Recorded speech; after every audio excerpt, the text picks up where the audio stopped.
Assalamu alaikum. Can you hear me properly? Shall I start?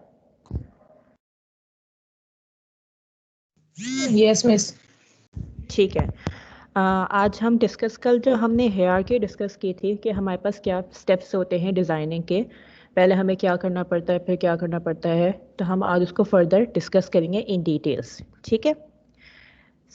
सबसे पहले हम देखेंगे कि हमें इनपुट इंफॉर्मेशन क्या रिक्वायर्ड है किसी भी टाइम पे हमारे पास डिज़ाइन के। ठीक है। अब हमारे पास जब भी हम डिज़ाइनिंग करते हैं, मैंने ये बात पहले भी आप लोग से डिस्कस की थी कि डिज़ाइनिंग के वक्त हमेशा जो हमारा इंफॉर्मेशन होती है वो हम या हमारा जो डिज़ाइनिंग कंडीशंस होती है वो अंडर डिफाइंड होती हैं, क्योंकि हम डिज़ाइनिंग कर रहे होते हैं, हमें काफ़ी सारी चीज़ें नोन नहीं होती हैं।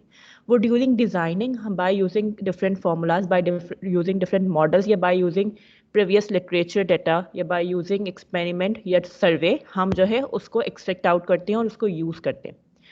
तो जब इनिशियली तो हमारे पास ऑब्वियसली बात है बहुत लिमिटेड डाटा मौजूद होगा, तो वो हमारे पास किस तरीके से हम जो है अपने डाटा को ऑर्गेनाइज करें ताकि हमारे जो डिज़ाइनिंग का प्रोसेस है वो स्मूथली कैरी आउट हो जाए। तो सबसे पहले आपको चाहिए होती है कि आप जब अपना केमिकल प्रोसेस डिज़ाइन कर रहे हो तो आपका कौन सा रिएक्शन हो रहा है और किस कंडीशंस पे हो रहा है। ये जो पहला है रिएक्शंस और रिएक्शन कंडीशंस, ये आपने खुद से आपको नहीं होगा, ये केमिस्ट आपको लेबोरेटरी के अंदर कैरी आउट करके देगा, पूरे डिफाइन करके देगा कि हमारे पास ये रिएक्शन इस तरीके से प्रोसीड हो रहा है, ये टेम्परेचर, ये हमारे पास प्रेशर होना चाहिए, इक्विलिब्रियम कांस्टेंट ये है, एक्टिवेशन एनर्जी ये है, वो सारा जो है अपनी कैलकुलेशन लैब के अंदर करके आपको देगा। ठीक है। उसके बाद आप देखोगे कि आपका प्रोडक्शन रेट क्या है, क्योंकि आप स्केल अप करोगे, उस लेबोरेटरी एक्सपेरिमेंट को आप स्केल अप करके इंडस्ट्रियल एप्लीकेशन में लेकर आओगे। जब स्केल अप करोगे तो आपने कितना स्केल अप करना है उसको, आपका प्रोडक्शन रेट कितना होना चाहिए, ये आपको कैसे पता चलेगा, आपको ये मार्केट सर्वे से पता चलेगा।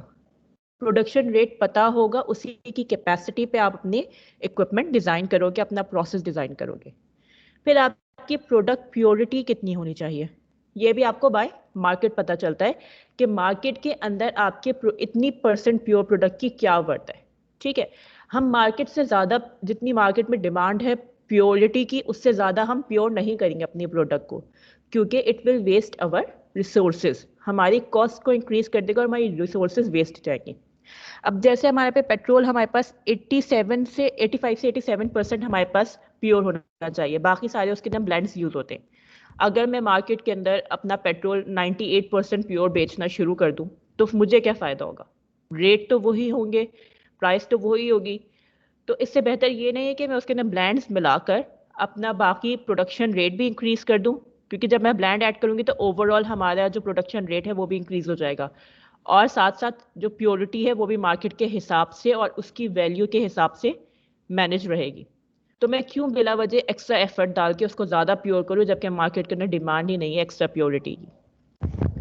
फिर हमारे पास आ जाती है information about product versus purity. क्या आपकी जो प्रोडक्ट मैन्युफैक्चर हो रही है वो और आपकी डिमांडेड और रिक्वायर्ड प्योरिटी है वो, उसमें कितना डिफरेंस है।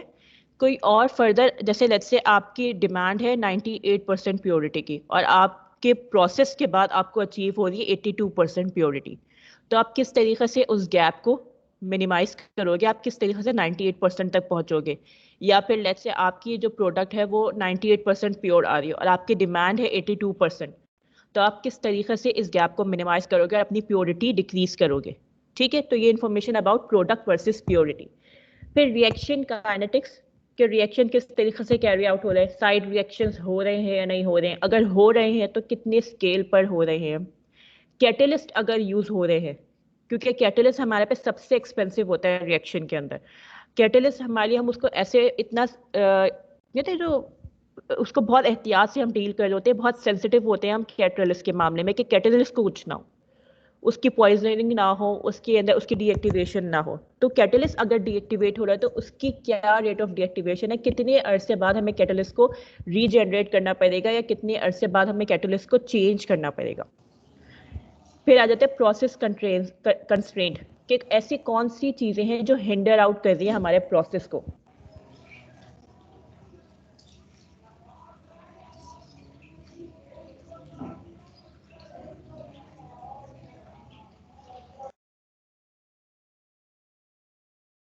ठीक है, उसके बाद आ जाता है हमारे पास फिजिकल साइट डाटा कि कहाँ पे प्लांट।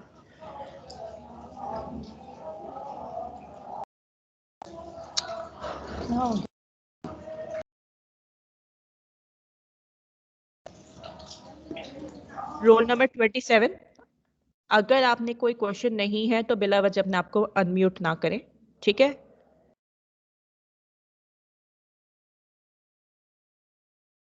अब हमारे पास प्लांट और प्लांट का साइट डाटा कि हमने प्लांट कहाँ पे लगाना है, उसका एटमॉस्फेयर क्या है, वहाँ पे हमारे पास कितनी कन्वीनियंटली चीज़ें अवेलेबल हैं, ट्रांसपोर्टेशन की कॉस्ट कितनी होगी।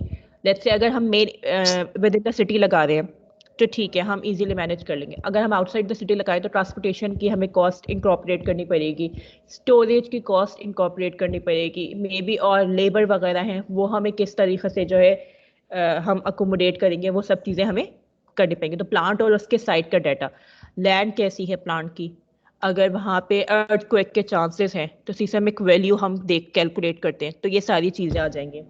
फिर physical property of all compounds components, ठीक है। फिजिकल प्रॉपर्टी क्यों कि अब लेट्स से आपकी जो रिएक्टेंट है वो आपके जो है येलो कलर के हैं या लेट्स से ब्लू कलर के, और आपको जो प्रोडक्ट चाहिए वो आपकी आ रही है आपको वाइट चाहिए या लेट्स से आपको डल येलो चाहिए, तो आपने किस तरीके से उसकी कलर्स को भी मैनेज करना है, आपकी फिजिकल प्रॉपर्टीज उससे इफेक्ट ना हो, आपकी किस उस पे जो है हमारे पास बॉयल हो रहा है, किस स्टोरेज के लिए क्या कंडीशंस होनी चाहिए, ये सारा जो है आपका फिजिकल प्रॉपर्टीज में आ जाता है कि आप किस तरीके से फिजिकल प्रॉपर्टीज कैलकुलेट करोगे और उसके हिसाब से अपने प्रोसेस को किस तरीके से डिजाइन करोगे कि उसकी फिजिकल प्रॉपर्टीज अगर आपने चेंज करनी है तो वो चेंज हो जाए। आप प्रोसेस के अंदर ऐसी चीजें इंक्लूड करोगे कि उसके चेंजेस आ जाएं। अगर आपने उसको मैनेज रखना है कि चेंजेस ज्यादा ना आए और वो कांस्टेंट रहे, तो आप किस तरीके से अपने प्रोसेस को डिजाइन करोगे कि उसकी फिजिकल प्रॉपर्टीज के ऊपर ज्यादा इफेक्ट ना आए।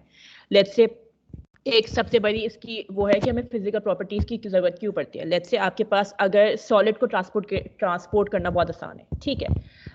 अब जो लिक्विड है उसको ट्रांसपोर्ट करने के लिए आपको कंप्रेसर चाहिए होता है, पंप चाहिए होता है, पंप से आपने इजीली उसको ट्रांसपोर्ट कर दिया प्लांट के अंदर, आपके पास कहीं स्टोरेज फैसिलिटी के अंदर लिक्विड स्टोर था। अब इसी तरीके से गैस है, तो गैस को आपको ट्रांसपोर्ट करना है तो उसके लिए आपको जो है अलग से जो है आपको वेसल्स चाहिए होंगे, सिलेंडर्स चाहिए होंगे। तो ये आप इसके हिसाब से भी हमारे पास फिजिकल प्रॉपर्टीज बहुत इंपॉर्टेंस रखती हैं। एक तो सिंपल स्टेट वाली एग्जांपल दी है मैंने, इसी तरीके से कलर पे भी आ जाते हैं, इसी तरीके से हमारे पास स्पेसिफिक ग्रेविटी वगैरह ये सब चीज़ें भी आ जाती हैं क्योंकि हमारे पास ये सब हिंडर कर रही होती है। अब लेट्स से आपके पास जो है अगर बहुत ज़्यादा थिक स्लरी है तो उसको ट्रांसपोर्ट कैसे करोगे आप, तो उसके लिए आपने जो है डिफरेंट मीन्स यूज़ करने होते हैं, ठीक है। तो ये सारी चीज़ें आप कंसीडर करते हो एज अ इनपुट इंफॉर्मेशन। फिर आपकी जो मटेरियल्स इन्वॉल्व हो रहे हैं वो टॉक्सिक तो नहीं है, इन्वायरमेंटली डेंजरस तो नहीं है, कोई और थ्रेट तो वो पोजेस नहीं करते, एक्सप्लोजिव तो नहीं है, फ्लेमेबल तो नहीं है, तो आप ये सारी चीज़ें देखोगे। फिर है कि cost data of products and by product कि आप जो प्रोडक्ट और बाय प्रोडक्ट आपके डिज़ाइन में बन रही है उसकी कॉस्ट कितनी है, ठीक है। वो आपको कितना जो है प्रॉफिट देगी, कितना आपको रेवेन्यू जनरेट करके देगी। ये आपकी क्या इनपुट इंफॉर्मेशन है जो रिक्वायर्ड होती है बिफोर हैंड, ठीक है। अब हम बात करते हैं सबसे पहले रिएक्शन इन्फॉर्मेशन की, ठीक है। केमिस्ट्री ऑफ द प्रोसेस जो है वो हमें तो केमिस्ट बता के देगा लैब के अंदर, हमारा उसके अंदर कुछ एफर्ट नहीं है, कुछ इनपुट नहीं है। वो हमें बता के देगा कि ए जो है हमारे पास बी में कन्वर्ट हो रहा है, इतने टेम्परेचर पे हो रहा है, इतने प्रेशर पे हो रहा है। तो केमिस्ट्री ऑफ द प्रोसेस और ऑपरेटिंग कंडीशंस ये सब किसका काम है, केमिस्ट का काम है। अब इसके अंदर जो सबसे बड़ी एक प्रॉब्लम आती है वो आती है साइड रिएक्शंस की। अब प्रॉब्लम क्या आती है कि हमारे पास लैब के अंदर हम एक्सपेरिमेंट कर रहे हैं, सही है, केमिस्ट ने एक्सपेरिमेंट किया, उसने रिएक्शन प्रोसीड किया। अगर उस रिएक्शन के दौरान कोई साइड रिएक्शन हो भी रहा है तो समटाइम्स होता ये कि वो इतने नेग्लिजिबल हमारे पास उसमें होता है, अमाउंट में होता है कि वो ट्रेस आउट ही नहीं हो पाता। उसकी कंसंट्रेशन या जो साइड रिएक्शन है उसकी काइनेटिक्स इतनी स्लो होती है, इतनी नेग्लिजिबल होती है कि वो डिफिकल्ट होता है केमिस्ट के लिए उसको ट्रेस आउट करना, ठीक है। तो इस उसमें क्या होता है कि मोस्टली हमारे पास जो है साइड रिएक्शन जो है ओवरलुक हो जाते हैं। अब जब हम स्केल अप कर रहे होते हैं, तो जब स्केल अप कर रहे होते हैं तो हमारे पास हर चीज इंक्रीज हो रही है, कंसंट्रेशन भी इंक्रीज हो रही है, वो भी हो रही है। तो जो लेबोरेटरी स्केल पर हमारे पास नेग्लिजिबल अमाउंट था वो स्केल अप के बाद सिग्निफिकेंट अमाउंट में कन्वर्ट हो जाता है। और अक्सर तो ये होता है कि साइड रिएक्शन हमारे पास लेबोरेटरी में कैरी ही नहीं हो रहे होते हैं, प्रोसीड ही नहीं हो रहे थे, जबकि जब आप स्केल अप करते हो तो मल्टीपल साइड रिएक्शन जो है साथ साथ कैरी आउट हो रहे होते हैं। तो आपके पास जो है अब लेबोरेटरी स्केल पे तो आपने वो नेग्लिजिबल था, आप ट्रेस आउट ही नहीं कर सके, लेकिन जब आप इंडस्ट्रियल लेवल पे आप उसको स्केल अप कर रहे हो तो आप साइड रिएक्शंस को ओवरलुक तो कर नहीं सकते हो, क्योंकि वो सिग्निफिकेंट अमाउंट है। वो आपकी जो है स्टोरेज की फैसिलिटी को वो करेगा, आपके प्रोडक्ट की प्योरिटी को डिक्रीज कर देगा, वो आपके कन्वर्जन कांस्टेंट को डिक्रीज कर देगा, कि आपकी डिमांड थी कि आपका 98% कन्वर्जन हो, लेबोरेटरी में तो वो पॉसिबल हो गया, लेकिन जब स्केल अप किया तो साइड रिएक्शन की वजह से वो 90% कन्वर्जन रिड्यूस डाउन होकर 40% कन्वर्जन तक आ गई। तो ये आपका जो डिजायर्ड प्रोडक्शन रेट था वो तो आपका अचीव नहीं हो सका, क्योंकि साइड प्रोडक्ट ने उसको हिंडर आउट कर दिया और अपना रिएक्शन कैरी आउट करवा दिया। तो इस कंडीशन में क्या करोगे, हम जब स्केल अप कर रहे होते हैं तो हम क्या करते हैं, हम अगर ऐसी कोई चीज हमारे पास नजर आती है कि कोई साइड रिएक्शन प्रोसीड हो रहे हैं और फाइनल प्रोडक्ट हमारी as compare to laboratory scale नहीं आ रही है और उसके अंदर फर्दर और भी हमारे पास जो है प्रोडक्ट्स या बाय प्रोडक्ट्स प्रोड्यूस हो रहे हैं, तो हम क्या करते हैं, फिर हम दोबारा से केमिस्ट्री की तरफ जाते हैं। फिर हम क्या करते हैं, अपने केमिस्ट से डिस्कस करते हैं सारे कि हमारे पास जो है आपके स्केल पर, लेबोरेटरी स्केल पर ये वाला नहीं हो रहा, लेकिन हमारे जो इंडस्ट्रियल स्केल है उसके अंदर ये सारी चीज़ें प्रॉब्लम आ रही है, ये सारे रिएक्शन प्रोसीड हो रहे हैं। तो वो क्या करेगा, फिर उन रिएक्शंस को फर्दर डिटेल में स्टडी करेगा, जो ट्रेसेस और जो नेग्लिजिबल अमाउंट उसने जो है इग्नोर कर दिया था वो उसको फर्दर स्टडी करेगा, उसको और ज़्यादा प्रिसाइसली। तो ये वाला जो साइड रिएक्शंस वाला होता है, ये क्या होता है कि सिर्फ इंडिविजुअली केमिस्ट नहीं टैकल आउट कर सकता, ना इंडिविजुअली जो है केमिकल इंजीनियर टैकल आउट कर सकता है। ये दोनों का क्या है, म्यूचुअल काम है, कि आप जो है उसको डाटा दोगे, वो उस डाटा को फर्दर स्टडी करके उसकी सारे पैरामीटर्स को स्टडी करके आपको डाटा जो है रिटर्न करेगा with more calculation, with more information और विद मोर साइड रिएक्शन। ठीक है, अब हमारे पास एक और जो प्रॉब्लम आती है केमिस्ट्री और केमिकल इंजीनियरिंग में, वो ये आती है कि लैब के अंदर जब आप एक्सपेरिमेंट कर रहे हो तो जो केमिस्ट है वो आपको बता देगा कि मैक्सिमम ईल्ड आपके पास जो है लेट्स से 100 डिग्री फ़ारेनहाइट पे अचीव हो रही है और इस प्रेशर पे अचीव हो रही है, लेट्स से ए प्रेशर पे अचीव हो रही है। लेकिन जब आप उसको इंडस्ट्रियली स्केल अप करते हो तो लाजमी नहीं है कि जो मैक्सिमम ईल्ड वाले आपके ऑपरेटिंग पैरामीटर्स हैं वही फीजिबल हो, वो ऑप्टिमम पैरामीटर्स भी हों आपके लिए for the industrial scale reaction. ठीक है, अब इसकी एग्जांपल, इसको जो है ज़रा, क्योंकि मुझे पता है कि इसके अंदर इस वाले जो पॉइंट है मैक्सिमम ईल्ड वाला पॉइंट, इसके अंदर आप थोड़ा कंफ्यूज हो जाओगे। ठीक है, तो फर्दर हम इसको डिटेल में देखते हैं। ठीक है, लेट्स से हमारे पास एक रिएक्शन हुआ है ए, सही है, और हमारे पास वो प्रोड्यूस कर रहा है बी, फिर बी फर्दर कन्वर्ट हो रहा है और वो प्रोड्यूस कर रहा है सी। ठीक है, हमारे पास ए रिएक्टेंट है, बी हमारे पास प्राइमरी प्रोडक्ट है, हमारी कोशिश ये कि हमें बी चाहिए। अब क्या हो रहा है, आफ्टर सर्टेन टाइम बी खुद ब खुद ऑटोमेटिकली कन्वर्ट हो जा रहा है सी के अंदर। We do not want C, C हमारी डिजायर्ड प्रोडक्ट नहीं है, B is our desired product. ठीक है, अब क्या हुआ, हमारे पास हमने सबसे पहले हम ये होता है ना कि हम कंसंट्रेशन वर्सेस टाइम हम ग्राफ प्लॉट करते हैं, सही है, हमने concentration versus time graph plot करेंगे। ठीक है, अब हमारे पास हम पहले प्लॉट करते हैं अपना ए, डिसअपियरेंस ऑफ ए डिक्रीज होगा, यानी विद द टाइम ए की, एट टाइम 0 टाइम हमारे पास ए की कंसंट्रेशन मैक्सिमम थी, विद द टाइम ए की कंसंट्रेशन डिक्रीज होगी, ए की कंसंट्रेशन डिक्रीज होगी तभी बी की कंसंट्रेशन इंक्रीज होगी। ठीक है, now talking about B, B क्या हुआ, विद द टाइम बी की कंसंट्रेशन इंक्रीज हुई। ठीक है, एक पॉइंट तक पहुंच के मैक्सिमम हो गई। उसके बाद क्या होगा, ऑब्वियस सी बात है बी कन्वर्ट हो रहा है सी के अंदर, तो अगर बी कन्वर्ट हो रहा है सी के अंदर तो फिर आफ्टर दैट टाइम बी क्या होगा, डिक्रीज होना शुरू हो जाएगा और कन्वर्ट होना हो जाएगा सी पर। ठीक है, इसी तरीके से सी के साथ क्या होगा, हमारे पास सी इनिशियली तो हमारे पास सी ज्यादा, हमारा जो कर्व है वो स्टीपर नहीं होगा, क्योंकि हमारे पास बी मैन्युफैक्चर होगा, बी प्रोड्यूस होगा तो ही सी बनेगा। फिर जैसे ही सी बी की प्रोडक्शन इंक्रीज होना शुरू होगी हमारे पास सी भी प्रोड्यूस होना शुरू हो जाएगा और सी हमारे पास एक टाइम आएगा अपनी मैक्सिमम कंसंट्रेशन तक पहुंच जाएगा। ठीक है, ये आपके पास आपका कंसंट्रेशन ग्राफ आ गया। ए आपकी क्या है, रिएक्टेंट है, बी आपकी डिजायर्ड प्रोडक्ट है और सी आपकी क्या है, क्या कहते हैं, अनडिजायर्ड प्रोडक्ट है, साइड रिएक्शन है। ठीक है, सेकेंडरी रिएक्शन है। अब आपके पास जो केमिस्ट है वो तो कहेगा कि जो पी है वो क्या है, हमारे पास मैक्सिमम ईल्ड दे रहा है बी की, सही है। तो इस टेम्परेचर, इस पॉइंट पे जो टेम्परेचर और प्रेशर है वो हमारे ऑपरेटिंग पैरामीटर्स हो जाएंगे, केमिस्ट की नजर से देखें आप, ठीक है। लेकिन एज अ केमिकल इंजीनियर आप सोचें तो डू यू थिंक कि ये पी पॉइंट सूटेबल है? क्योंकि हमारे पास इसके इस पॉइंट पे हमारे पास काफी ज्यादा फ्रैक्शन हमारे पास सी का भी प्रोड्यूस हुआ होगा, ठीक है। तो पी हमारे पास मैक्सिमम ईल्ड तो दे रहा है डिजायर्ड प्रोडक्ट की, लेकिन साथ में हमारे पास ये साइड प्रोडक्ट भी दे रहा है C. We do not want that. अगर हम इसको ऑप्ट करते हैं तो हमारे पास एक तो इतना सारा ए जो हमारे पास है वो लॉस हो जाएगा इनटू सी, तो हमारा रॉ मटेरियल लॉस हुआ यानी कि।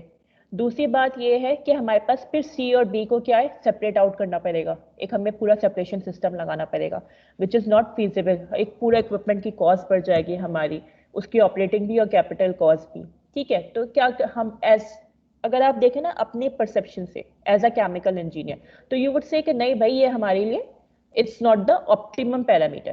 It might be the maximum, might give the maximum yield of the desired product, but it will not give the optimum yield. तो ऑप्टिमम यील्ड क्या होगी हमारी नजर से देखा जाए तो it would be this point Q.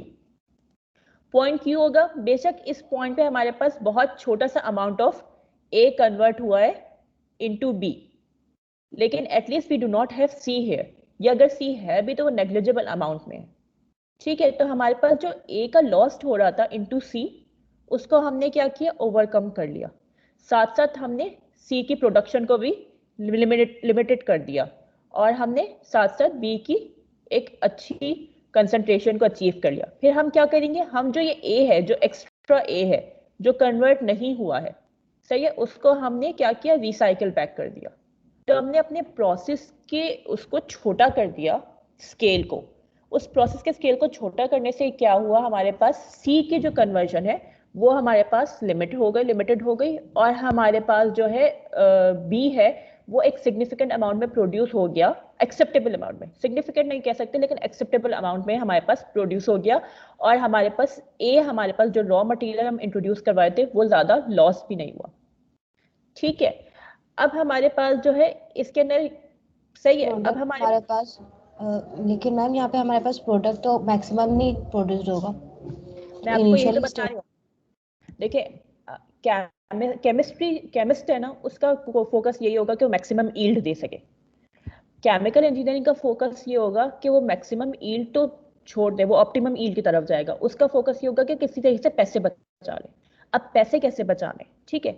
अगर तो मैं ये ऑप्टिमम ईल्ड ऑप्ट करती हूँ पी के पॉइंट, सही है, इस टेम्परेचर इस प्रेशर पे अपना रिएक्शन कैरी आउट करवाती हूँ, ठीक है, तो हमारे पास इतना अमाउंट ऑफ सी प्रोड्यूस हो गया, ठीक है।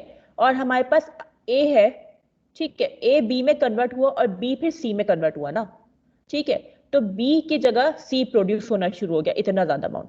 अब मुझे इसके लिए क्या करना पड़ेगा, एक अलग से इक्विपमेंट लगाना पड़ेगा। वो इक्विपमेंट क्या होगा, पहले तो मैंने रिएक्टर लगाया, रिएक्टर के अंदर ए कन्वर्ट हुआ बी के अंदर, बी कन्वर्ट हुआ सी के अंदर। यहाँ पे क्या हुआ कि ए काफी ज्यादा जाया हो गया, ए सी में जाया हुआ ना। अब ए जाया हो गया यानी रॉ मटेरियल की कॉस्ट, एक्स्ट्रा कॉस्ट। फिर दूसरा आगे क्या हुआ कि अब बी और सी प्रोडक्ट बन गए हैं, सही है, और कुछ अनकन्वर्टेड ए हैं। अब मुझे सेपरेशन सिस्टम लगाना पड़ेगा। पहले मैं ए और बी और सी और ए को अलग करूंगी, ठीक, फिर बी और सी में से बी को अलग करूंगी, और जो सी है उसका कुछ मैं सोचूंगी कि अगर सी मेरी क्या कहते हैं बाय प्रोडक्ट जो है उसकी कोई वर्थ नहीं है तो मैं सी का क्या करूंगी, या बाय प्रोडक्ट है उसकी वर्थ बहुत सिग्निफिकेंट नेग्लिजिबल है, यानी इतना ज्यादा मुझे जो है वो रेवेन्यू नहीं जनरेट करके देगी, तो फिर ठीक है जाया। मैम, समझ आ गया। सही है। तो टू अवॉइड द हैसल हम क्या करते हैं, ऑप्टिमम कंडीशन की, इसमें क्या करना पड़ेगा आपको, आप ए को बार बार रिसाइकिल बैक करवाते जाओगे। सिर्फ ए और बी के दरमियान रिएक्शन जो है सर्कुलेट करता रहेगा। सी जो है हमारे पास बहुत लिमिटेड क्वांटिटी में प्रोड्यूस होगा इस पॉइंट क्यू पर, और ए को आप बार बार रिसाइकिल बैक करवाते जाओगे, ठीक है। तो हमारे पास क्या है, ये पूरा ये। अब हमारे पास ये कैलकुलेशन हम कैसे करते हैं, ये हम करते हैं सिलेक्टिविटी की बेसिस पे। अच्छा, केमिस्ट जो है जो केमिकल इंजीनियरिंग में हम सही सेलेक्टिविटी की बेसिस पर करते हैं कैलकुलेशन। अच्छा, सेलेक्टिविटी के हमारे पास जो है दो फॉर्मूलाज होते हैं।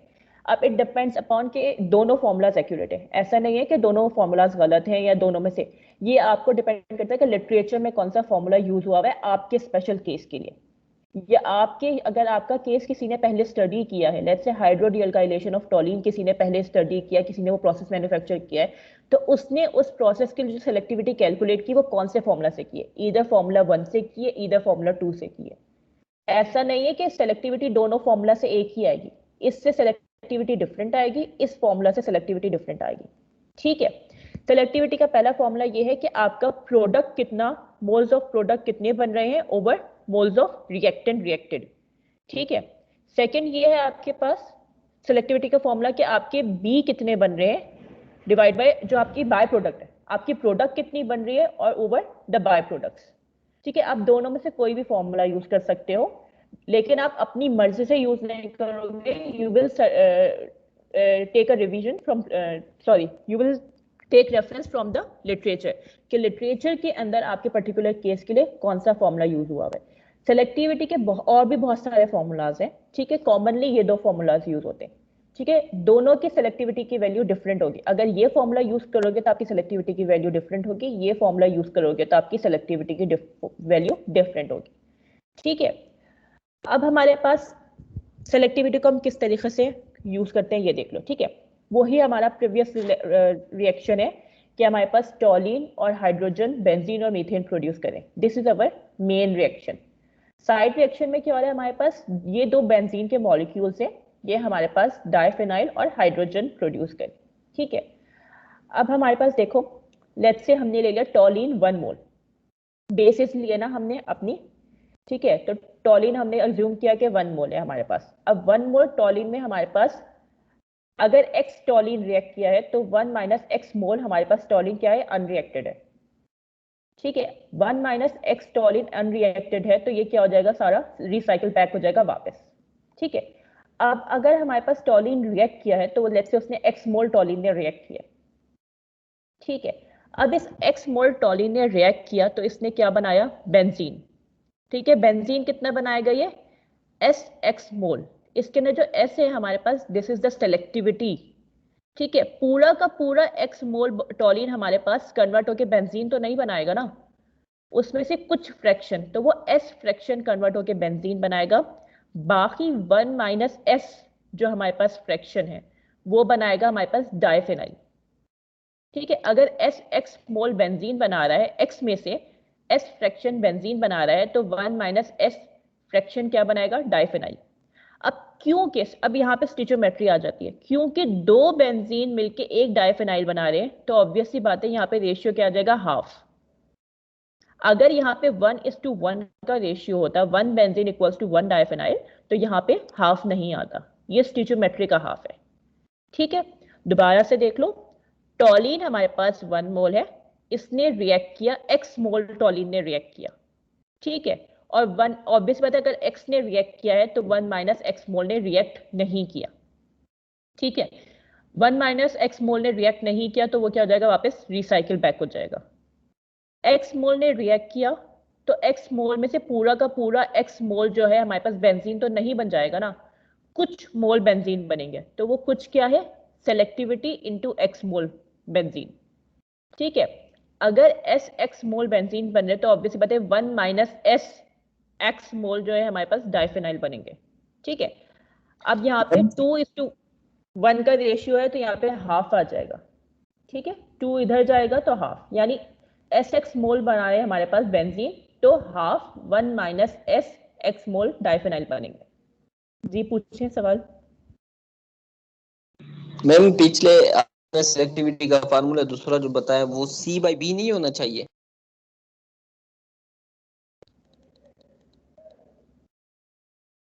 सी बाय बी क्यों होगा, हमारे पास जो डिजायर्ड प्रोडक्ट है वो हमेशा टॉप पे आती है। रिएक्टेंट होता है ना, तो C के लिए हमारे पास रिएक्टेंट B होगा तो उससे C बनेगा। नहीं नहीं जैसे कि नहीं नहीं आपने नहीं, ऊपर ये है यहाँ पे है प्रोडक्ट ओवर रिएक्टेंट, यहाँ पे है प्रोडक्ट ओवर बाय प्रोडक्ट। जो हमारे प्राइमरी प्रोडक्ट है उसके कितने मोल्स बन रहे डिवाइड बाय हमारे जो क्या कहते हैं सेकेंडरी प्रोडक्ट्स हैं जो हमें नहीं चाहिए, अनडिजायर्ड प्रोडक्ट। इसीलिए तो दोनों फॉर्मूलाज डिफरेंट है, इसीलिए तो दोनों अलग अलग सेलेक्टिविटी देंगे। सेलेक्टिविटी हमारे पास विद रिस्पेक्ट टू मटेरियल होती है। ठीक है, अगर मैं सेलेक्टिविटी कैलकुलेट करूंगी सी की, तो हम विद रिस्पेक्ट टू मटेरियल होती है, ठीक है। अभी मेरे डिजायर्ड प्रोडक्ट क्या है, बी, तो मैं हर उसमें मेरी क्या होगी, डिजायर्ड प्रोडक्ट क्या होगी, बी, हर फॉर्मूला में। अब ऊपर वाले फॉर्मूला में है कि moles of desired product divide by moles of reactant, तो डिजायर्ड प्रोडक्ट क्या है, बी।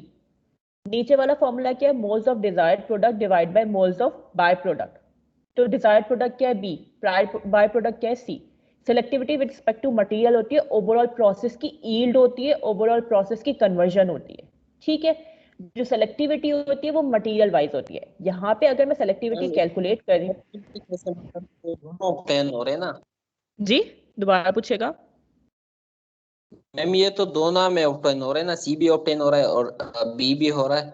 लेकिन सी जो है हमारी डिजायर्ड नहीं है, हमने सी को लिमिट करना है, सही है। हम चाह रहे हैं सी कम से कम प्रोड्यूस हो, तो हम अपनी डिजाइनिंग जो करेंगे वो बी के रेफरेंस से करेंगे। अगर हमारा मेन प्रोडक्ट सी होता तो फिर हम सी टॉप पे रखते, क्योंकि हमें डिजायर्ड प्रोडक्ट के हिसाब से सिलेक्टिविटी मालूम करनी है ना। जो चीज़ हमारी डिजायर्ड ही है, जिसको हमने ऑलरेडी मिनिमाइज करना है, तो उसको तो हम सिग्निफिकेंट नहीं रखेंगे ना, उसको हम डिनोमिनेटर उसमें क्यों रखेंगे, अपने डिजायर प्रोडक्ट में क्यों। सी तो प्रोड्यूस हो रहा है, मैं ये बात नहीं कर रही हूँ, लेकिन हमने तो यहाँ पे सी को लिमिट करने की कोशिश की है ना, हमने तो क्यू को चूज ही इसीलिए किया है। तो सेलेक्टिविटी क्या है, मैम, ये जो सेलेक्टिविटी का आपने काम ही यही है कि हम का ऑप्टिमम बताया, चीज जर्नल है या इसके देखो। वाले? अगर मैं सेलेक्टिविटी का कॉन्सेप्ट ना इंट्रोड्यूस कर रहा हूँ, तो आप इजीली अपनी डिजाइनिंग ईल्ड पे कर सकते हो कि आपकी जो है सी की ईल्ड इतनी है, बी की ईल्ड इतनी है। सेलेक्टिविटी का पर्पस ये होता है कि आप चूज करते हो, आप चूज क्या करते हो कि आपके ऊपर किस पॉइंट पे आपकी जो बेहतर प्रोडक्ट बन रही है। प्रोडक्ट मेरी है बी, प्रोडक्ट सी नहीं है, तो मैंने चूज किया कि किस पॉइंट पे मेरी बेहतर बी प्रोडक्ट बन रही है। तो वो चूज कैसे करूंगी, मैं बी को अपनी डिजायर्ड प्रोडक्ट रखूंगी और सी को अपनी बाय प्रोडक्ट रखूंगी, तभी तो मैं चूज करूंगी सेलेक्टिविटी कि ये मेरी है। अगर मैं सी को टॉप पे रखती हूँ, ठीक है, और बी को बॉटम में रखती हूँ, तो मेरी डिजायर्ड प्रोडक्ट क्या हो गई, सी हो गई। वो सेलेक्टिविटी मुझे विद रिस्पेक्ट टू सी में निकाल के देगा कि सी की सेलेक्टिविटी ये है, तो मुझे अगर सी चाहिए तो मैं इतना अपनी जो है प्रोडक्शन रेट या इतना अपने जो है मोल्स फ्रैक्शंस को इस तरीके से वो होगा, प्रोड्यूस होगा। वो उसके हिसाब से जो है रिएक्शन के डायनामिक्स को कैलकुलेट करेगा। मेरी तो बेसिक डिजायर्ड प्रोडक्ट ही बी है ना, मैं क्यों सी को अपना, मुझे तो चाहिए कि सी कम से कम प्रोड्यूस हो, सी बिल्कुल नेग्लिजिबल प्रोड्यूस हो, ठीक है। तो जो आपकी डिजायर्ड प्रोडक्ट होती है वो टॉप पे आती है, और जो आपके रिएक्टेंट्स होते हैं वो बॉटम पे आते हैं, या फिर बाय प्रोडक्ट्स आपके बॉटम पे आते हैं, क्योंकि बाय प्रोडक्ट्स आपके कह लें कि एक आपको जो है अलग से बेनिफिट है अगर वो वैल्यूएबल है, और अगर वो वैल्यूएबल नहीं है तो वो नुकसान है। लेकिन बाय प्रोडक्ट आपकी कोशिश ये होती है कि लिमिटेड ही रहे और आप जो है अपनी डिजायर्ड प्रोडक्ट मैन्युफैक्चर करें, ठीक है। समझ आई ये वाली बात। यहाँ पे जो भी हमारे मैम, पास ये डिजायर्ड आपने प्रोडक्ट, बोलिए। मैम आपने इस इक्वेशन के तहत ये आपने जनरेट किया, या ओवरऑल हम ये यूज कर सकते हैं किसी भी इक्वेशन के लिए? मैंने ये जो है पहली वाली इक्वेशन को यूज करके जनरेट किया है, ये जो है ना, ये पहली वाली इक्वेशन को यूज करके जनरेट किया है, ठीक है। अच्छा, मैंने पहली वाली इक्वेशन यूज किया है, मैं सेकंड वाली इसलिए यूज नहीं क्योंकि it would be more complicated. अगर मैं डाइफेनाइल के हिसाब से कैलकुलेट करती तो मुझे डाइफेनाइल की कंसंट्रेशन की बेसिस बनाना पड़ता, ठीक है। तो मैंने इसलिए पहली वाली इक्वेशन यूज की, क्योंकि टॉलुइन को मैंने बेसिस बनाई थी 1 मोल, कन्वीनियंट था, ठीक है। फ्रॉम हेड टू टेल जाना कन्वीनियंट होता है, टेल टू हेड जाना थोड़ा मुश्किल होता है। अब दूसरी बात ये है कि हर दफा लाजमी नहीं आप फॉर्मूला नंबर 1 यूज करें। अच्छा, सेलेक्टिविटी के सिर्फ एक आध फॉर्मूलाज नहीं है, अगर पैरेलल रिएक्शंस हो, अगर सीरीज में रिएक्शंस हो, तो सेलेक्टिविटी के फॉर्मूलाज फ्लक्चुएट करते हैं, ठीक है। अगर आपके पास ये आपको खुद से डिसाइड नहीं करते कि आपने कौन सा फॉर्मूला यूज करना है, आप लिटरेचर में जाके देखते हो कि उन्होंने कौन सा, आपके पिछले ऑथर्स ने कौन सा फॉर्मूला यूज किया।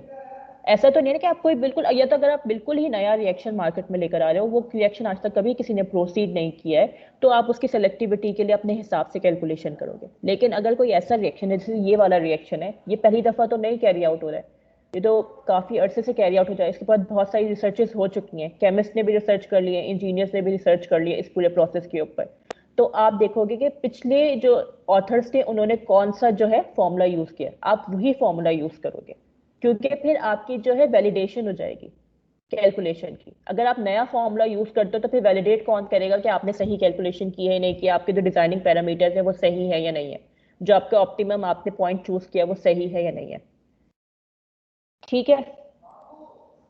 तो अब हमारे पास इसको रिएक्टर में देखो, ठीक है, टॉलिन आपके पास एंटर हो रहा है रिएक्टर के अंदर, सही है, रिएक्शन हुआ आपके पास, फिर सेपरेशन सिस्टम के अंदर गया, बेंजीन प्रोड्यूस हुआ SX मोल्स, ठीक है, डाइफिनाइल प्रोड्यूस हुआ 1 माइनस SX हाफ मोल्स, ठीक है। बाकी जो 1 माइनस एक्स था जो कन्वर्ट नहीं हुआ था वो आपके पास वापस रिसाइकिल बैक हुआ। ये जो SX है और 1 माइनस S अपॉन 2X है, ये दोनों मिला के हमारे पास X मोल्स ही बनाएंगे, ठीक है। कोई प्रॉब्लम इसके अंदर? ठीक है, और ये x और ये 1 माइनस एक्स मिला के 1 ही बनाएंगे, ठीक है। तो ये देखो 1 मोल आपके पास ब्रेक हुआ 1 माइनस एक्स इंटू एक्स, फिर ये x आपके पास ब्रेक हुआ इंटू SX और 1 माइनस SX हाफ मोल में, ठीक है। कोई प्रॉब्लम इसके अंदर? नाउ मूव ऑन टू हमारे पास फर्दर कैटलिस्ट डीएक्टिवेशन, क्योंकि जो ना हमारे पास ये बहुत इंपॉर्टेंस रखता है एज अ केमिकल इंजीनियर। आपके पास कैटलिस्ट सबसे एक्सपेंसिव जो होता है मटेरियल होता है अपने पूरे प्रोसेस के अंदर, तो आपकी हमेशा कोशिश ये होती है कि कैटलिस्ट जो है करोड ना हो, करोड उसके अंदर फॉलिंग ना हो, वो डीजेनरेट ना हो, सही है, डीएक्टिवेट ना हो या फिर पॉइजनिंग ना हो उसके अंदर। तो आप कोई भी ऐसा मटेरियल है आप उसको इंट्रोड्यूस नहीं करवाते हो वो कैटलिस्ट के साथ जो उसकी जो है डीएक्टिवेशन का बाइस बने, जो उसको जो है पॉइजनिंग का बाइस बने, ठीक है। तो आपको ये सारा जो है डाटा बिफोर हैंड चाहिए होता है कि अगर आप कैटलिस्ट यूज करो। एक तो ये कि कैटालाइटिक रिएक्शन हर रिएक्शन कैटालाइटिक रिएक्शन नहीं होता है, ठीक है। इफ इन केस आपका रिएक्शन कैटालाइटिक रिएक्शन है, आप कैटालाइटिक रिएक्टर यूज कर रहे हो, तो आपको इस चीज को भी फोकस में रखना है कि आपके डिजाइन के अंदर आपका कोई भी ऐसा मटेरियल ऐसा नहीं हो, कोई भी ऐसी स्ट्रीम ऐसी ना हो जो आपके कैटलिस्ट को लिए हार्मफुल हो। अगर ऐसी कोई स्ट्रीम है तो आप उसको प्रोसेस करोगे और फिर आप एंटर करवाओगे कैटलिस्ट के साथ, और लेट्स से वो स्ट्रीम हार्मफुल है और आपके पास कोई अपॉर्चुनिटी नहीं है उसको प्रोसेस करने की, सही है, तो आप फिर उसको ऐसे ही एंटर करवाओगे। लेकिन आप फिर कॉस्ट अपना कैलकुलेट करोगे कि कैटलिस्ट की कॉस्ट ज़्यादा है या फिर ओवरऑल ये प्रोसेस के बाद जो प्रोडक्ट निकल रही है उसकी कॉस्ट ज़्यादा है। लेट्स से आफ्टर 5 मंथ्स आपका कैटलिस्ट जो है पॉइजन हो जा रहा है, वो अब यूजफुल नहीं रहा, वो पूरा का पूरा डीएक्टिवेट हो गया है, वो दोबारा से रीजनरेट हो भी नहीं सकता, ठीक है। तो फिर आप उसकी कैटलिस्ट की रिप्लेसमेंट अफोर्ड कर सकते हो हर 5 मंथ्स के बाद। आपका इतना रेवेन्यू जनरेट हो रहा है, इतना प्रोसेस आपको कॉस्ट दे रहा है कि आप ये काम कर सको, ठीक है। उसके बाद आ जाता है प्रोडक्शन रेट। वो यही है कि आपके पास कितना प्रोडक्शन होना चाहिए, मार्केट सर्वे करते हो इसके लिए आप कि मार्केट में ऑलरेडी अगर एक तो अगर नई प्रोडक्ट है तो आप देखोगे कि डिमांड कितनी है उसकी। जैसे मास्क था, अभी कोविड आया तो अचानक से जो मास्क है उसकी जो है एकदम से सर्ज आ गया मार्केट के अंदर कि सबको मास्क चाहिए थे, तो प्रोडक्शन रेट में भी सर्ज आ गया फिर, सही है। तो उन्होंने क्या किया, प्रोडक्शन रेट इंक्रीज किया। तो मार्केट के ऊपर डिपेंड करता है आपकी प्रोडक्शन रेट का, ठीक है। फिर आ जाता है इकोनॉमी ऑफ स्केल, ठीक है। जैसे जैसे आप अपने जो है प्लांट की प्रोडक्शन रेट इंक्रीज करते हो वैसे वैसे आपकी यूनिट ऑपरेशन की प्राइस बढ़ती डिक्रीज होती जाती है, ठीक है। तो अगर आप न्यू प्रोडक्ट बना रहे हो तो आप कोशिश करते हो कि आप सबसे ज़्यादा लार्जेस्ट प्लांट बनाओ जो अब तक किसी ने ना बनाया हो उस मटेरियल के लिए। ऐसा नहीं कि पूरी दुनिया का लार्जेस्ट प्लांट।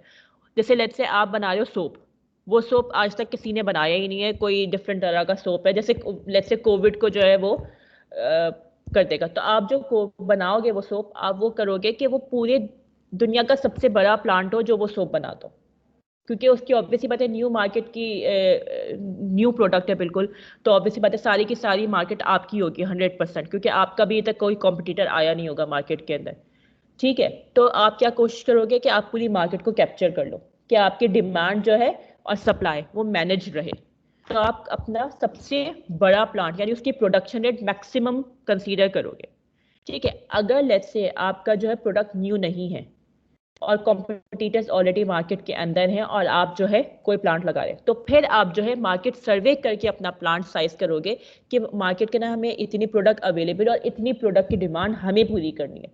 तो उस प्रोडक्ट की डिमांड का प्रोडक्शन रेट क्या होगा और उस प्रोडक्शन रेट पे फिर आपका इकोनॉमी ऑफ स्केल कितना होगा कि आप कितना आपका यूनिट ऑपरेशन जो प्रोडक्ट वो है इक्विपमेंट्स है उनके साइज वगैरह क्या होंगे, ठीक है। अच्छा, एक और प्रॉब्लम आ जाती है साइज ऑफ द इक्विपमेंट पे। अब साइज ऑफ द इक्विपमेंट है वो क्या करता है, हमारे प्रोडक्शन रेट को लिमिट कर देता है, ठीक है। अब हमारे पास डिपेंड करता है कि हमारे पास, अब हम कोशिश तो ये करेंगे ना कि हमारा जितनी भी प्रोडक्शन की रिक्वायरमेंट है पूरी की पूरी मीट है, हम अपना इक्विपमेंट उतना ह्यूज ही डिज़ाइन करेंगे। लेकिन समटाइम ये होता है कि हमारे पास ट्रांसपोर्टेशन, अब आपने अगर अपनी साइट पे ही इक्विपमेंट डिज़ाइन कर रहे हो और मैन्युफैक्चर कर रहे हो तो ठीक है, आप जितना बड़ा इक्विपमेंट चाहो उतना बड़ा इक्विपमेंट डिज़ाइन कर सकते हो। लेकिन लेट्स से आपकी कहीं और, आपके किसी और जगह पे जो है आपका इक्विपमेंट डिज़ाइन हो रहा है और मैन्युफैक्चर हो रहा है और फिर वो ट्रांसपोर्ट होकर आपकी इस फैसिलिटी में आएगा, तो फिर क्या है, फिर आपको सोचना पड़ेगा, फिर आप मैक्सिमम वॉल्यूम पे अपना ऑपरेशन या अपना इक्विपमेंट डिज़ाइन नहीं कर सकते हो। क्योंकि ट्रांसपोर्टेशन के लिए लेट्स से अगर आप रेल यूज़ कर रहे हो, लेट्स से आप जो है शिप यूज़ कर रहे हो, आप let's say loaders trucks use कर रहे हो, तो उसके लिए भी आपको देखना पड़ेगा ना कि वो इतनी कैपेसिटी को वो ट्रांसफ़र कर सकते हैं या नहीं कर सकते, इतने बड़े इक्विपमेंट को वो ट्रांसपोर्ट कर सकते हैं या नहीं कर सकते। तो फिर उसमें जो है आप कंसिडरेट हो जाते हो, फिर आपको जो है अपने वॉल्यूम और जो इक्विपमेंट का वो रिड्यूस करना पड़ता है। ठीक है, तो डिपेंड करता है, अगर इनसाइड आपकी मैन्युफैक्चरिंग हो रही है तो it's is easier for you to design a maximum volume equipment. लेकिन अगर आपकी जो है किसी और फैसिलिटी के अंदर डिजाइनिंग हो रही है, इक्विपमेंट की मैन्युफैक्चरिंग हो रही है, तब फिर you will have to considerate about the transportation of the equipment as well. ठीक है। अच्छा, मार्केट कंडीशन भी ये इतना कुछ ऐसा नहीं है कि आपको जो है मार्केट की कंडीशन, मार्केट का सर्वे करना पड़ता है कि मार्केट में अभी कितनी डिमांड है। कुछ हमारी प्रोडक्ट्स होती हैं वो सीजनल होती हैं। ठीक है, तो अब सीजनल प्रोडक्ट्स हैं वो सारे सीजन नहीं, जैसे हमारे पास जैसे फर्टिलाइजर है, सीजनल प्रोडक्ट है, तो आप 24 आवर्स 365 डेज तो फर्टिलाइजर का प्लांट रन नहीं करोगे, फिर आप जो है उसको सीजन वाइज ही रन करोगे। तो आपने फिर अपना ऑपरेशन इसी तरीके से बनाना है, डिजाइन करना है कि वो सीजनल आपके जो है मैन्युफैक्चरिंग को केटर करे। प्रोडक्शन प्योरिटी भी यही है कि मार्केट से फिक्स होती है, मैं आपको ऑलरेडी बता चुकी हूँ। अब जितनी ज़्यादा प्योरिटी इंक्रीज होगी उतनी ज़्यादा ऑपरेटिंग कॉस्ट इंक्रीज होगी और उतनी ज़्यादा ही प्रोडक्शन की कॉस्ट इंक्रीज होगी। ठीक है, रॉ मटेरियल। अच्छा, रॉ मटेरियल की एक और बात है, हमारे पास जो रॉ मटेरियल हमारे पास हम यूज़ करते हैं इंडस्ट्री के अंदर, वो प्योर नहीं होता है। ठीक है, जो प्योर रॉ मटेरियल होते हैं वो हमेशा लेबोरेटरी में ही यूज़ होते हैं, क्योंकि वो छोटे सिग्निफिकेंट, उनको जो है स्मॉल अमाउंट चाहिए होता है, तो वो it's easier for them to get small amount, सही है, एट द ग्रेटर वैल्यू। लेकिन हम जो है देखते हैं अपनी अफोर्डेबिलिटी, अगर हम बहुत ज़्यादा प्योर प्रोडक्ट जो है हम रॉ मटेरियल के तौर पे यूज़ करेंगे तो ऑब्वियस सी बात है हमें उसकी प्राइस भी उतनी ही एक्सपेंसिव पे करनी पड़ेगी, क्योंकि वो जो प्योर रॉ मटेरियल होगा वो भी किसी प्रोसेस से होकर प्योर होकर आएगा ना हमारे पास। तो क्या करते हैं हम, जब इंडस्ट्रियल डिजाइनिंग करते हैं तो हम ये बात कंसीडर करते हैं कि हमारा जो रॉ मटेरियल है वो प्योर नहीं होगा। हम उसे जो है रॉ मटेरियल कहते ही इसीलिए क्योंकि वो प्रोसेस नहीं हुआ हुआ होता है। अगर प्रोसेस होगा तो उसकी इक्विपमेंट कॉस्ट बढ़ जाएगी। तो लार्ज स्केल ऑपरेशंस के लिए प्योर रॉ मटेरियल मिलना बहुत मुश्किल काम है। अब जब रॉ मटेरियल प्योर नहीं होगा तो उसके ना इम्प्योरिटीज होंगी, वो इम्प्योरिटीज केमिस्ट तो आपको बता नहीं सकता, क्योंकि वो तो प्योर रॉ मटेरियल से जो है अपना रिएक्शन कर रहा है, प्योर रिएक्टेंट से अपना रिएक्शन कर रहा है। तो वो स्टडी हमने करनी होती है कि हम जो है एक पायलट प्लांट पे जो हम अपना प्रोसेस रन करते हैं तो हम देखते हैं कि इस रॉ मटेरियल के ना ये इम्प्योरिटीज है, पहले तो हम लैब टेस्टिंग कराते हैं, फिर उसके बाद हम उसके हिसाब से अपने प्रोसेस को डिजाइन करते हैं कि अगर इसके अंदर, इस लैब टेस्टिंग के बाद हम देखते हैं कि इस रॉ मटेरियल के अंदर कोई ऐसी चीज़ तो नहीं है जो डेंजरस हो हमारे प्रोसेस के लिए, जो हमारे प्रोसेस के अंदर कोई ऐसा साइड रिएक्शन ट्रिगर कर दे, कोई हमारे कैटलिस्ट को डीएक्टिवेट कर दे। तो ये सारी स्टडी हमने करनी पड़ती है। तो हम क्या करते हैं, अपनी लैब एनालिसिस फिर हम केमिस्ट से शेयर करवाते हैं और केमिस्ट उसके बारे में पूरी स्टडी करके हमें बताता है कि नहीं इसका कोई साइड रिएक्शन नहीं है, नहीं ये टॉक्सिसिटी इसकी बहुत मिनिमाइज है, ये एनवायरमेंटल कंस्ट्रेंट्स नहीं प्रोड्यूस करेगा, ये सारी चीज़ें। ठीक है, प्रोसेस कंस्ट्रेंट्स भी यही होते हैं हमारे पास कि कोई सेंसिटिविटी इशू तो नहीं है, टॉक्सिसिटी तो नहीं है किसी भी मटेरियल के अंदर, एक्सप्लोजिव तो नहीं है, फ्लेमेबल तो नहीं है, पॉलीमराइज तो नहीं हो रहा, अगर पॉलीमराइज हो रहा तो फिर हम इनहिबिटर्स यूज़ करेंगे। ठीक है, तो ये सारे हमारे प्रोसेस कंस्ट्रेंट हो गए। फिर प्लांट एंड साइट डाटा, ये भी मैं आपको ऑलरेडी बता चुकी हूँ कि कहाँ पे प्लांट है, कितनी ईजीली ट्रांसपोर्टेशन होगी प्लांट की और ये वो। अब ये आ जाता है हमारे पास important, batch versus continuous process. How do we select कि हमारे पास कौन सा प्रोसेस बैच होना चाहिए और कौन सा प्रोसेस कंटिन्यूअस होना चाहिए। ठीक है, कंटिन्यूअस प्रोसेस ये है कि टिपिकली 24 आवर्स चलता है हमारे पास 7 डेज अ वीक। ठीक है, अब कुछ टाइम हम शटडाउन और ऑपरेशन और मेंटेनेंस का रखते हैं और स्टार्टअप का रखते हैं, तो उसको एक्सक्लूड करके हमारे पास 330 डेज पूरे पर ईयर हमारे पास कंटिन्यूअस प्रोसेस रन करता है। जबकि बैच प्रोसेस होता है ये हमारे पास फ्रिक्वेंटली जो है शट डाउन होता है और ये स्मॉल प्रोडक्शन के लिए यूज होता है। कंटिन्यूस प्रोसेस हमेशा लार्ज प्रोडक्शन के लिए यूज होता है और बैच प्रोसेस हमेशा स्मॉल प्रोडक्शन के लिए यूज होता है। अब हाउ डू वी नो कि हमें बैच प्रोसेस यूज करना है या कंटिन्यूस प्रोसेस? ये हमारा पहला ही डिसीजन था ना हायरार्की का, प्रोसेस डिजाइन का, कि हम जो प्रोसेस अपना डिजाइन कर रहे हैं ये बैच होना चाहिए या कंटिन्यूस होना चाहिए। ठीक है, तो हम इसको डिस्कस करते हैं। सबसे पहले हम देखेंगे कि स्केल ऑफ प्रोडक्शन कितनी है हमारी। हमें जो प्रोडक्ट डिजाइन का प्रोडक्ट हमें प्रोड्यूस करनी है, जो हमें प्लांट डिजाइन करना है, उसकी प्रोडक्शन कैपेसिटी कितनी होनी चाहिए।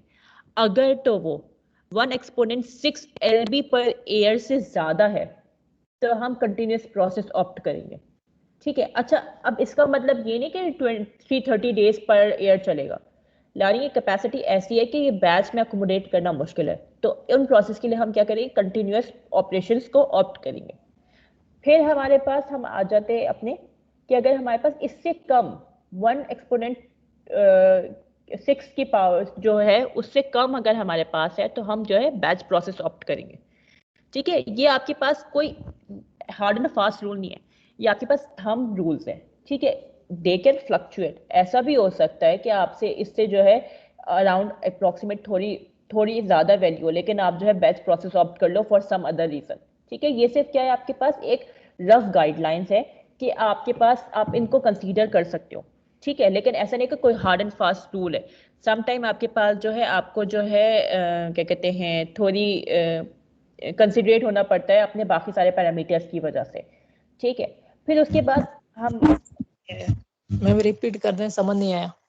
देखो हमारे पास हमें बैच प्रोसेस या कंटिन्यूस प्रोसेस हम कैसे चूज करें कि हमें बैच प्रोसेस की तरफ जाना है या कंटिन्यूस प्रोसेस की तरफ जाना है। ठीक है, तो सबसे पहला पॉइंट आ जाता है स्केल ऑफ प्रोडक्शन, कि हमारी प्रोडक्शन कैपेसिटी कितनी होनी चाहिए। अगर हमारी प्रोडक्शन कैपेसिटी 1 एक्सपोनेंट 6 LB पर एयर से ज्यादा है तो हम कंटिन्यूस प्रोसेस की तरफ जाएंगे। अगर 1 एक्सपोनेंट 6 LB पर एयर से कम है तो हम बैच प्रोसेस की तरफ जाएंगे। ये दोनों वैल्यूज है हमारे पास, ये दोनों वैल्यूज कोई फिक्स्ड वैल्यूज नहीं है, कोई हार्ड एंड फास्ट रूल नहीं है कि अगर ये वैल्यू से अबव हुआ तो कंटिन्यूस ही होगा, ये वैल्यू से बिलो हुआ तो बैच होगा।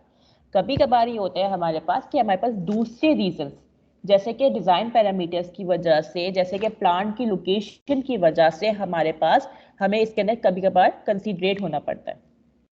ठीक है, लेकिन हम जब डिजाइनिंग करते हैं तो हम ये इसको कंसीडर करते हैं कि अगर इससे ज्यादा हुआ तो हम कंटिन्यूस की तरफ ऑप्ट करेंगे, अगर इससे कम हुआ तो हम बैच की तरफ। लेकिन ये कोई फिक्स्ड नहीं है। सही कहने का मकसद ये, कभी कभार मे भी कोई ऐसा रीजन हो जिसकी वजह से आपको जो है ये वैल्यू को क्या कहते हैं इग्नोर करना पड़े। सही है, आपकी वैल्यू कह रही हो कि आपकी कैपेसिटी इतनी ज्यादा है कि आपको कंटिन्यूस ऑप्ट करना चाहिए, लेकिन बाकी सारी जैसे आपके प्लांट की लोकेशन है। मैम तो हम इसको कंसीडर क्यों करें जब हमें आइडिया ही नहीं है, तो हमें पता है कि आगे चल के ये होगा ही नहीं, तो इसको इनिशियली कंसीडर क्यों करें?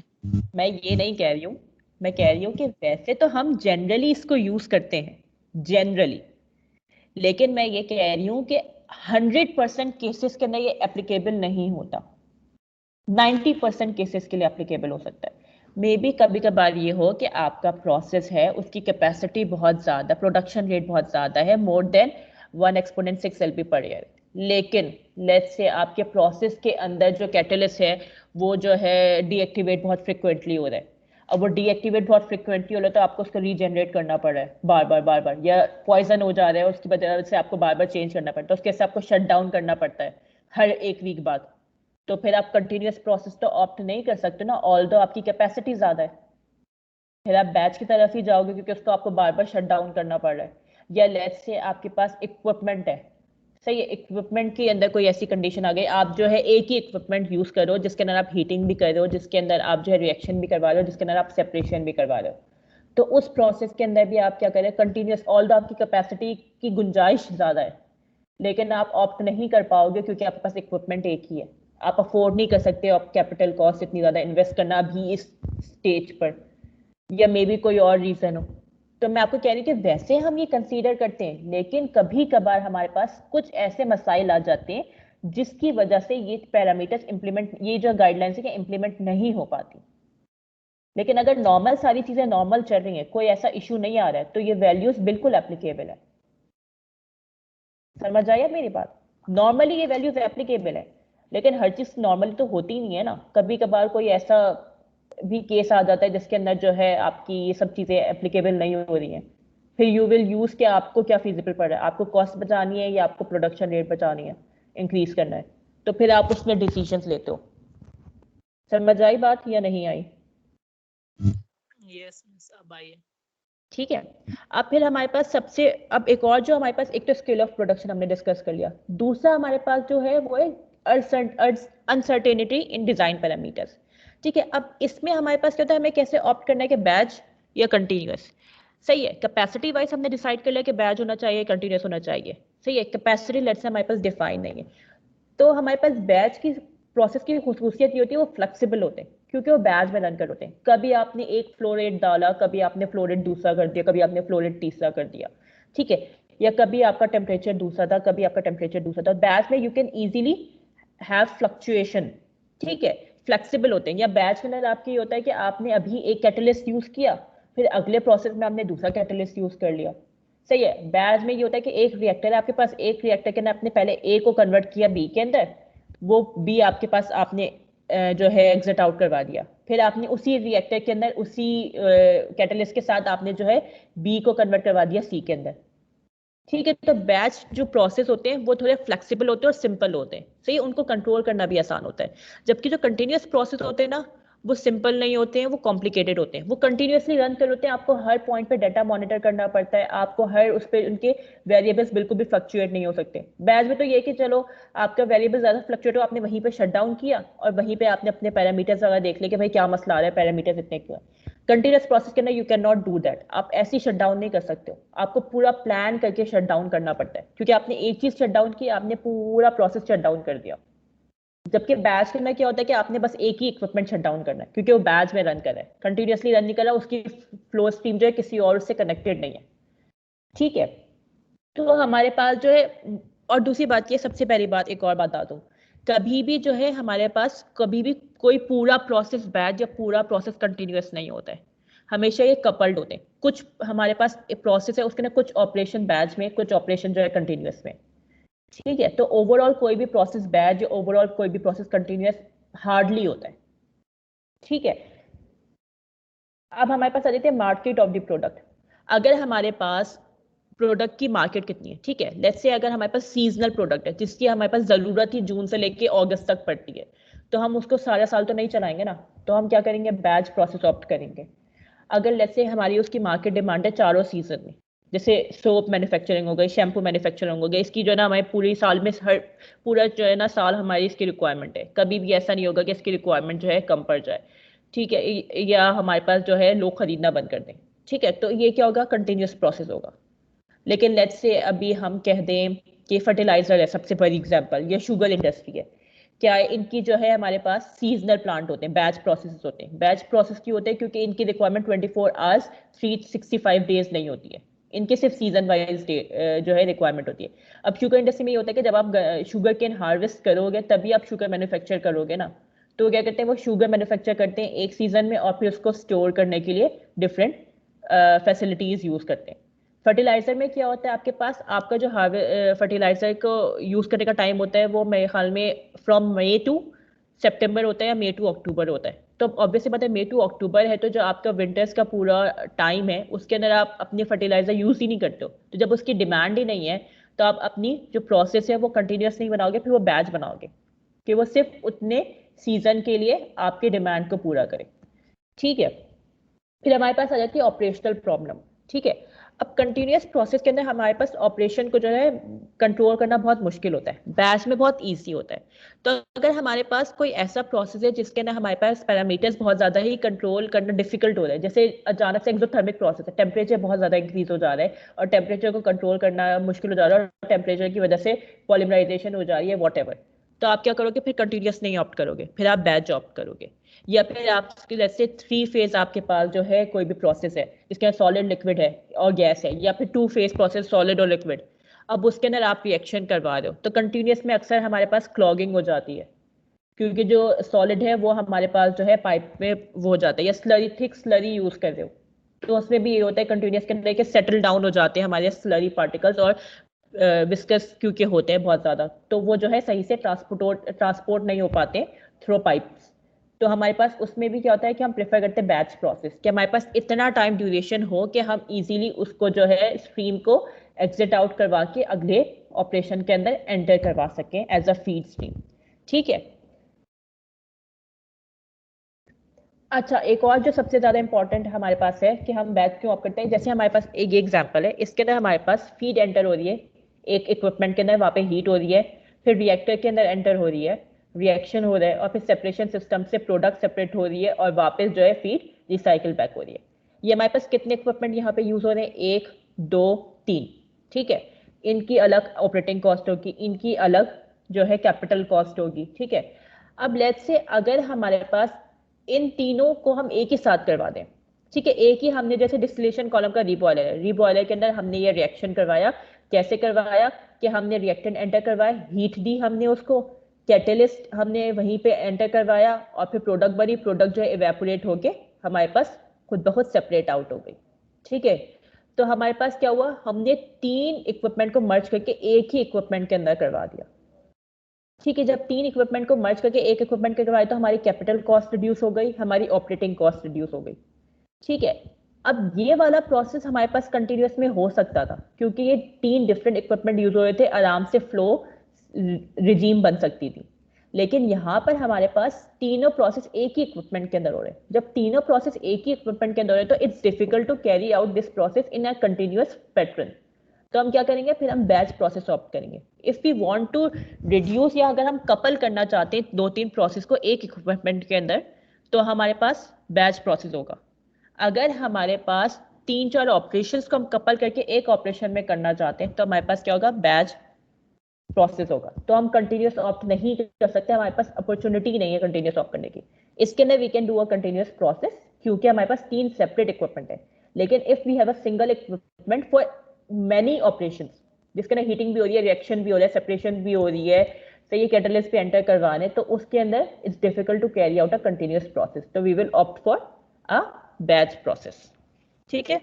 That's all for today. ये हम कल डिस्कस कर लेंगे बिकॉज बहुत ज़्यादा टाइम हो गया। ठीक है। कोई प्रॉब्लम है तो मुझे बता दो, although I know it was very dull today जो लेक्चर था। मैम ये बता दें हमारे पेपर फिजिकल होंगे या ऑनलाइन, कुछ आइडिया है? आई थिंक फिजिकल होंगे और 8 फरवरी से होंगे। मैम हमें जो तैयारी करनी है वो इन स्लाइडों से करनी है ना?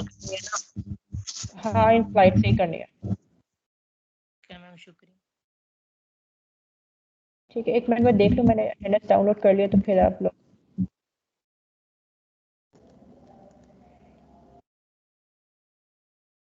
ठीक है, अटेंडेंस हो गई है, यू मे लीव।